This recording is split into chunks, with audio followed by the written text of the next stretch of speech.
फासले ड्रामे में ज़ीनत अब बहुत ज़्यादा परेशान हो जाती है जब से अरूबा इस घर में आई है, क्योंकि ऐनी को तो बहुत मुश्किल से उसने ज़ावियार की ज़िंदगी से निकाल दिया था, लेकिन अरूबा इतनी आसानी से यहाँ से नहीं जाने वाली।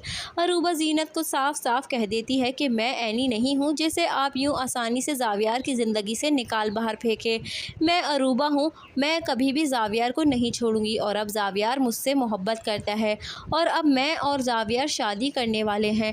वहीं पर ज़ीनत और सिकंदर जब ज़ावियार को कहते हैं कि ये होटल नहीं है, ये हमारा घर है, यहाँ से अरूबा को ले जाओ, तो ज़ावियार उनसे कहता है कि आपको ऐनी से मसला था ना, ऐनी इस घर से जा चुकी है और मैं उसे अपनी ज़िंदगी से भी बहुत जल्द निकालने वाला हूँ। अब मैं अरूबा से शादी करूँगा। ये सुनकर सिकंदर कहता है कि तुम्हें अरूबा से नहीं, शबी से शादी करनी होगी और मैं ज़बान दे चुका हूँ। वहीं पर ज़ावियार उसे साफ साफ कह देता है, चाहे आप कुछ भी कर लें, चाहे ऐनी मेरी ज़िंदगी में रहे ना रहे, शबी से तो मैं कभी भी शादी नहीं करने वाला। ये बात सुनकर सिकंदर काफ़ी ज़्यादा परेशान हो जाता है और गुस्से में उससे कहता है कि अगर तुमने मेरा फ़ैसला नहीं माना तो मैं तुम्हें इस घर से निकाल बाहर करूँगा और जायदाद से आग कर दूँगा। वहीं पर ज़ावियार उनसे कह देता है कि आपको जो करना है कर ले, मुझे आपकी दौलत नहीं चाहिए। वहीं पर अरूबा आ जाती है और कहती है, अंकल मुझे कोई दौलत की ज़रूरत नहीं है, हम दोनों एक दूसरे से सच्ची मोहब्बत करते हैं, हम गुर्बत में भी रहेंगे तब भी एक दूसरे का साथ नहीं छोड़ेंगे। ये सुनकर सिकंदर काफ़ी गुस्से में आ जाता है और वहाँ से चला जाता है। ज़ीनत को जब इस बात का पता चलता है कि ज़ावियार तो अब अरूबा से शादी कर रहा है, तो वो शबी को कॉल करती है और शबी से कहती है कि शबी अब तुम्हें यहाँ पर वापस आ जाना चाहिए। ऐनी के जाने के बाद अरूबा इस घर में आ गई है, खाली जगह में कोई ना कोई आ ही जाता है। जैसे ज़ावियार की ज़िंदगी में ऐनी के जाने के बाद अब अरूबा आ चुकी है।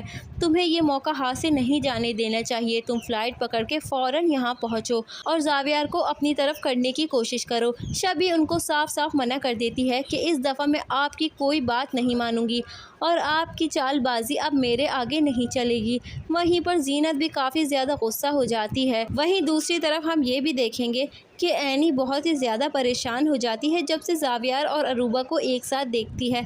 उसे यकीन ही नहीं आ रहा कि ज़ावियार उसके साथ ऐसा कैसे कर सकता है। ज़ावियार तो उससे मोहब्बत करता था।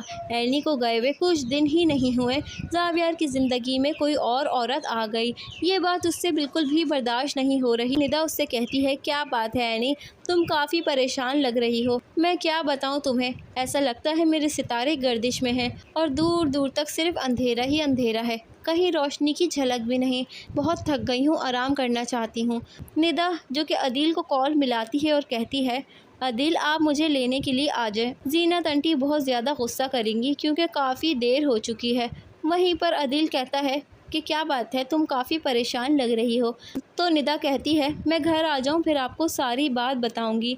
अदील उसको लेने आ जाता है और घर पर पहुंचता ही है कि ज़ीनत एक नया हंगामा खड़ा कर देती है कि क्या बात है, तुम्हें अपनी जिम्मेदारी का एहसास है भी कि नहीं है। घर में घुसते साथ ही तुम्हारे शक्ल पे 12 बजे हुए हैं, ज़रा हंसो बोलो, जब देखो तुम्हारी शक्ल उतरी ही रहती है। क्या तुम अपने घर में भी ऐसे ही रहती हो?